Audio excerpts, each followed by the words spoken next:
Okay. So, now it's time for our project. మనం ప్రతి కాన్సెప్ట్‌కి ఒక చిన్న చిన్న ప్రాజెక్ట్స్ చేస్తున్నాం. ఈ వైల్ లూప్‌కి గూడా ఇంకొక చిన్న ప్రాజెక్ట్ చేద్దాం.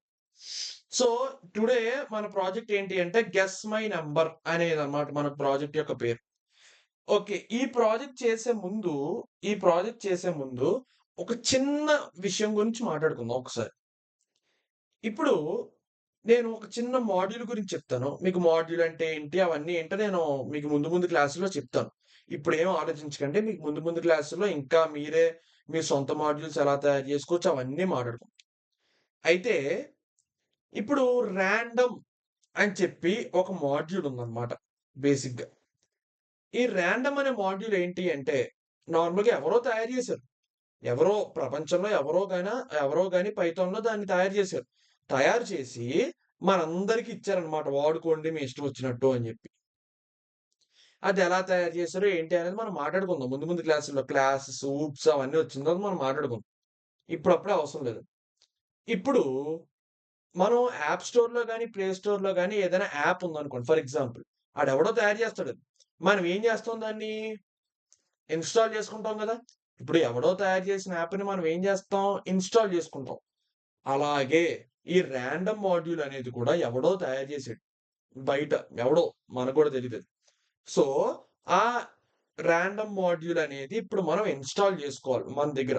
అంటే మనం వాడుతున్నాము అది అని చెప్పి మనం వాడుకోవాలి కాబట్టి అది మనం ఇన్‌స్టాల్ చేసుకోవాలి. కానీ పైథాన్‌లో అలా తెచ్చుకోవడాన్ని ఏమంటారంటే ఇంపోర్టింగ్ అంటారన్నమాట. అంటే ఈ రాండమ్ అనేది ఆడెవడో రాసాడన్నమాట మాడ్యూల్.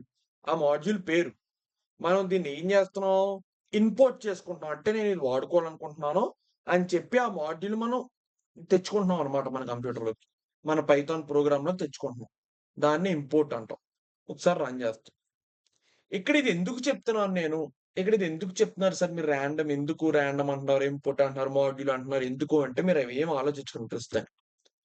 ఫ్యూచర్‌లో classes, object oriented programming, modules అంటే ఏంటి? అవన్నీ చెప్పేటప్పుడు మీకు క్లారిటీగా అర్థమైపోద్ది ఈ మాడ్యూల్ గురించి. సో, ప్రస్తుతానికి ఇది చేసే పని మాత్రమే చూడండి. ఓకే. ఇప్పుడు 1-10 నంబర్స్‌లో ఇప్పుడు 1-10 నంబర్స్‌లో రాండమ్‌గా 1-10 నంబర్స్‌లో రాండమ్‌గా ఏదో ఒక నంబర్ రావాలి అనుకోండి. అంటే ఫర్ ఎగ్జాంపుల్ ఇక్కడ నేను రాండమ్ నంబర్ జనరేటర్ అని గూగుల్‌లో కొట్టాననుకోండి ఫర్ ఎగ్జాంపుల్. అంటే ఇదేం చేస్తది?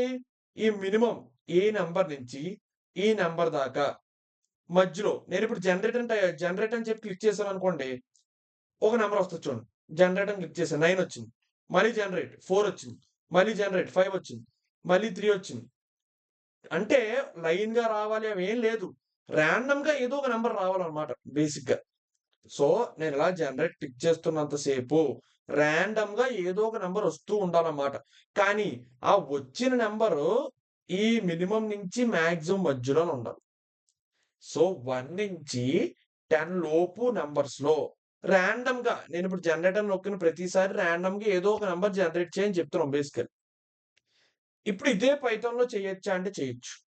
సేమ్ ఇదే పైథాన్‌లో చేయొచ్చా అంటే ఈజీగా చేయొచ్చు. చూడండి అదెలాగో.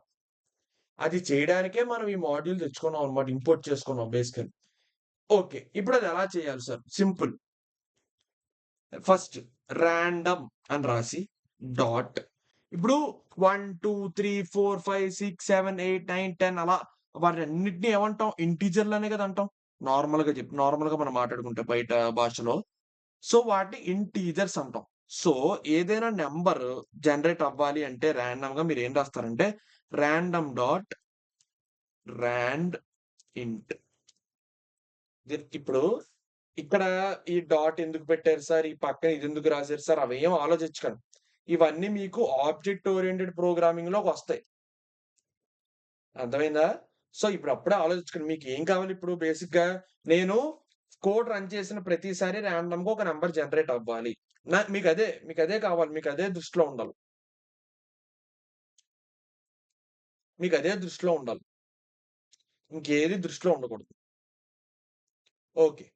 ఇప్పుడు ఇక్కడ ఏ నంబర్ నుంచి ఇక్కడ మీరు చూసినట్లయితే 1-10 నంబర్స్ మధ్యలో రాండమ్ నంబర్స్ జనరేట్ చేయని మనం ఆల్రెడీ చెప్పేసాం. ఇక్కడ కూడా చెప్పొచ్చా సార్ అంటే చెప్పొచ్చు. అదెలా చెప్తామంటే సింపుల్‌గా 1, 10 అని రాయాలి. అంటే ఈ నంబర్ నుంచి, ఈ నంబర్ నుంచి, ఈ నంబర్ లోపు రాండమ్‌గా నంబర్స్ జనరేట్ చెయ్యి అని చెప్తున్నాం. ఓకే. మీరు ఏదైనా ఒక నంబర్ జనరేట్ చేయాలి రాండమ్‌గా. ఇప్పుడు 1 వస్తది. తర్వాత 5 వస్తది. తర్వాత 7 వస్తది. తర్వాత 9 వస్తది. తర్వాత 4 వస్తది. రాండమ్‌గా అన్నమాట. ఏదో ఒక నంబర్ జనరేట్ చేయాలంటే ఇలా రాయాలన్నమాట. మీరు ఈ డాట్ ఎందుకు పెట్టారు? రాండింట్ అంటే ఏంటి? రాండమ్ అంటే ఏంటి? అవి ఏం అక్కర్లేదు ఇప్పుడు. మీకు ఫ్యూచర్‌లో ఊప్స్ చెప్పేటప్పుడు మీకే అర్థమైపోతుంది. ఓకే. ఇప్పుడు నేను దీన్ని ఒక వేరియబుల్‌లో పెట్టుకుంటున్నాను.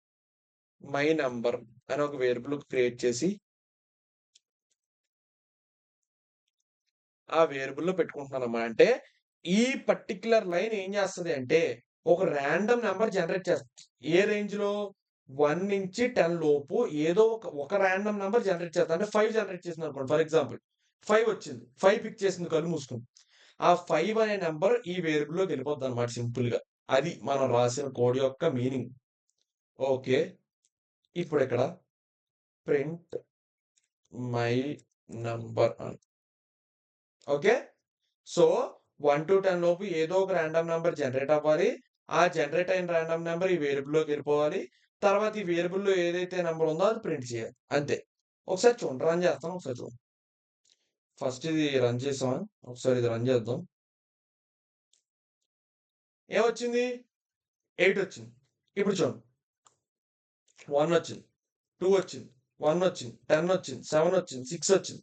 సో, నేను రన్ చేస్తున్న ప్రతిసారి నంబర్‌లు మారిపోతున్నాయి చూసారా? అండ్ ఆ నంబర్‌లు కూడా ఈ రేంజ్‌లోనే ఉంటాయి. 1-10 లోపే ఉంటాయి చూసారా? అంటే రాండమ్‌గా ఏదో ఒక నంబర్ వస్తుందన్నమాట. రాండమ్‌గా ఏదో ఒక నంబర్, రాండమ్‌గా ఏదో ఒక నంబర్, రాండమ్‌గా ఏదో ఒక నంబర్ వస్తుంది. సో, అదన్నమాట. ఇప్పుడు, ఇప్పుడు మనం గెస్ మై నంబర్ ప్రాజెక్ట్‌కి మనం వెళ్దాం. ఓకే. ఇప్పుడు మనం గెస్ మై నంబర్ ప్రాజెక్ట్‌లో నాకేం కావాలి అనే దానికి వెళ్దాం. ఇప్పుడు నాకు ఈ ప్రాజెక్ట్‌లో చాలా సింపుల్ ప్రాజెక్ట్ ఇది. చాలా సింపుల్ ప్రాజెక్ట్. అంటే చెప్పడంలో చాలా సింపుల్ ప్రాజెక్ట్. ఏంటి అంటే ఈ ప్రాజెక్ట్ నాకేం కావాలంటే, కంప్యూటర్ నన్ను ఫస్ట్ నేను రన్ చేయగానే welcome to the guessing game అని రావాలి. Welcome to the guessing game అని రావాలి. Okay. Welcome to the guessing game అని రావాలి ఫస్ట్. వచ్చిన తర్వాత, నాకు పైథాన్ ఏం అడగాలంటే please enter the please enter the amount అని రావాలి. అంటే ఇక్కడ మనం గెస్సింగ్ గేమ్‌లో ఏం చేస్తున్నామంటే సింపుల్‌గా మన దగ్గర ఎంతో కొంత అమౌంట్ ఉంటది. అంటే ఫర్ ఎగ్జాంపుల్ 100 అని టైప్ చేసామనుకోండి. మీ బ్యాలెన్స్ 100 అనమాట. మీరు 100 అని టైప్ చేయగానే నాకేం రావాలంటే ఫర్ ఎగ్జాంపుల్ 100 అని టైప్ చేశా. అప్పుడు ఏం రావాలంటే దీని తర్వాత okay. Your balance is 100 rupees అని రావాలి. అంటే మన బ్యాలెన్స్ రూ. 100. మన బ్యాలెన్స్ 100 రూపీస్ అన్నమాట ప్రస్తుతానికి. ఓకే. Very good. ఇప్పుడు ఈ బ్యాలెన్స్ ఎందుకొచ్చింది సార్ మధ్యలో అంటే చాలా సింపుల్. ఎందుకంటే ఇక్కడ ఈ గెస్సింగ్ గేమ్‌లో ఏమవ్వాలంటే తర్వాత గెస్ ది నంబర్ అని అడగాలన్నమాట పైథాన్ మనం. గెస్ ది నంబర్ అని అడగాలి. నేనిప్పుడు ఏదో ఒక నంబర్ ఎంటర్ చేస్తాను. 5 అని ఎంటర్ చేశాననుకోండి. ఇప్పుడు పైథాను రాండమ్‌గా ఒక నంబర్ అనుకుని ఉంటదన్నమాట. ఫస్టే రాండమ్‌గా పైథాన్ ఒక నంబర్ అనుకుని ఉండాలి. ఒక నంబర్ అనుకుని ఉండాలి. అది ఎలా అనుకోవాలి? ఇగో ఇది వాడాలన్నమాట మీరు. సో, మీరు ముందే రాండమ్‌గా ఒక నంబర్‌ని స్టోర్ చేసి పెట్టుకోవాలి. ఆ రాండమ్ నంబర్ ఏంటో మీకు తెలీదు, నాకు తెలీదు. ఎందుకంటే మీరు ఆ రాండమ్ నంబర్ ప్రింట్ చేయకూడదెక్కడ. సో, రాండమ్ నంబర్ ఒకటి జనరేట్ అవుతది. ఆ జనరేట్ అయిన రాండమ్ నంబర్ ఈ వేరియబుల్‌లోకి ఎళ్ళిపోద్ది అంతే. ఆ నంబర్ ఏంటి అనేది మనకస్సలు తెలీదు. సో, ఇక్కడ ఏం రావాలంటే guess the number between 1 and 20 అని రావాలి. సో, ఇక్కడ ఈ మనం జనరేట్ చేసిన రాండమ్ నంబర్ ఏ రేంజ్‌లో ఉండాలి? 1కి, 20కి మధ్యలో ఉండాలి. సో, అది ఏ నంబర్ అయినా జనరేట్ చేయొచ్చు. అది ఒక్క నంబర్ మాత్రమే జనరేట్ చేయాలి. ఒకసారి మాత్రమే జనరేట్ చేసేసి, ఆ నంబర్‌ని ఈ వేరియబుల్‌లో పెట్టేసుకోవాలి అంతే. ఇప్పుడు, ఫర్ ఎగ్జాంపుల్ పైథాన్ జనరేట్ చేసిన రాండమ్ నంబరు 17 అనుకోండి. ఓకే. పైథాన్ జనరేట్ చేసిన రాండమ్ నంబర్ 17 అనుకోండి. ఇప్పుడు ఏమవ్వాలి అంటే, ఇక్కడ ఏం చెప్పాను? Guess the number between 1 and 20 అన్నాను. అంటే ఇప్పుడు మనం గెస్ చేయాలన్నమాట. మనకు తెలీదు 17 ఉందా? 16 ఉందా? మనకేం తెలీదు. ఫర్ ఎగ్జాంపుల్ నేను 15 అని ఎంటర్ చేశాను.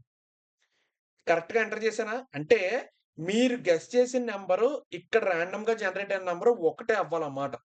అప్పుడు మీరు విన్ అయినట్టు. Okay. So, guess the number between 1 and 20 అన్నాను. నేను 15 అన్నాను. నాకు తెలీదు కదా! 17 ఉందని. అంటే తప్పయిపోయింది గదా!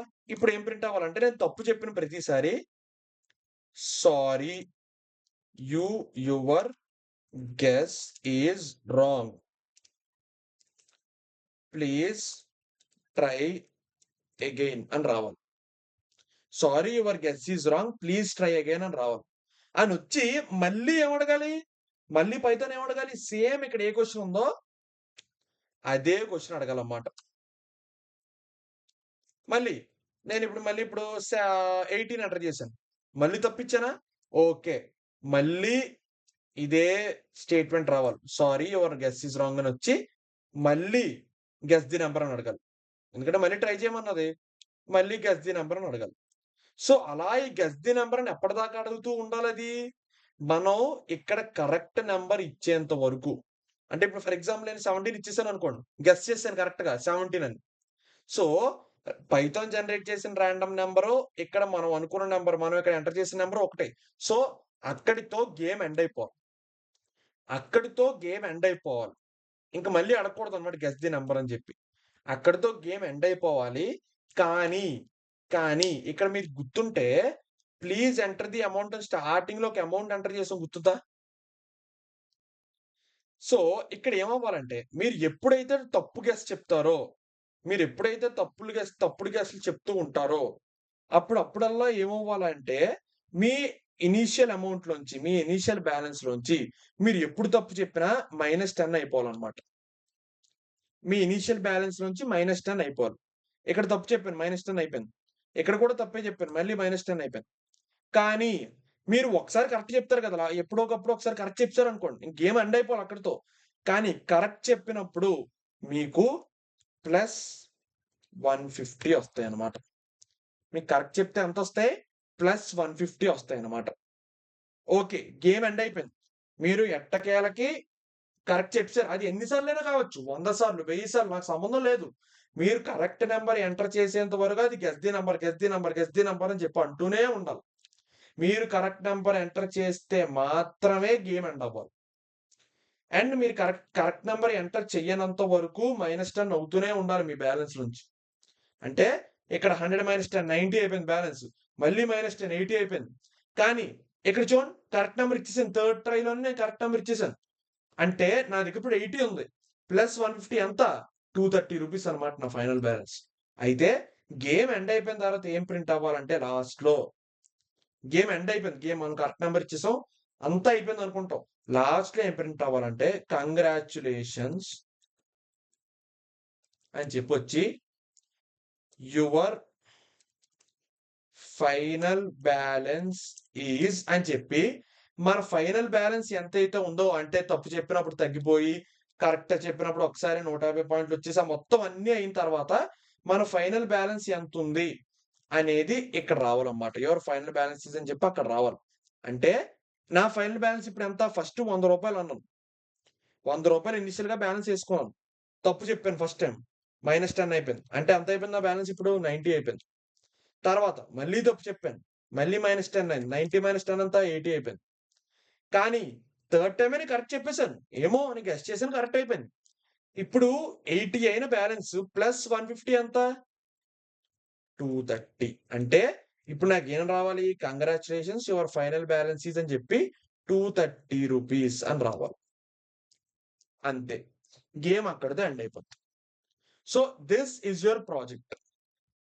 మీరన్నీ వాడాలి. ప్రతీదీ వాడాలి. మీరు ఇప్పటిదాకా ఏం నేర్చుకున్నారో మొత్తం అన్నీ వాడి, ఈ ప్రాజెక్ట్ ఎలా చేయాలి అనేది చూడండి. ఓకే. మీరిప్పటిదాకా నేర్చుకున్న ప్రతి విషయాన్ని వాడి, ఈ ప్రాజెక్ట్‌ని ఎలా చేయాలి అనేది ఆలోచించండి. ఓకే. సో, ఎవరికైనా ఏమైనా డౌట్స్ ఉంటే ప్రాజెక్ట్ మీద కామెంట్ చేయండి. మనం దీని సొల్యూషన్ నెక్స్ట్ క్లాస్‌లో డిస్కస్ చేసుకుందాం. ఓకే. ఓకే.